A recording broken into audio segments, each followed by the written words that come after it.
ஜோசியக்காரங்களாம் சில புழைப்புக்காக மக்களை எமோஷனலை ஏமாத்தி சில விஷயங்களை பண்றாங்க. இந்த ஜாதகம் இன்னைக்கும் பார்த்துருப்பாங்களே, ஜாதகம் கிறிஸ்தவர்களே அதை இருக்கிறாங்க. எனக்கு தெரியும், ஒரு சிலர்லாம் அதை சொல்லியிருக்காங்க.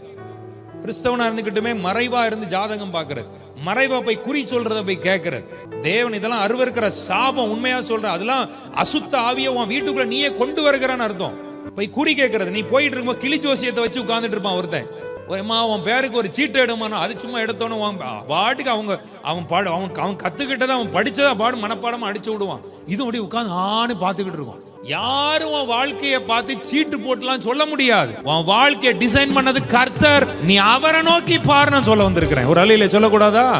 இல்லைங்க, சும்மா போய் பார்த்து வம்பா போயிரும் வாழ்க்கை.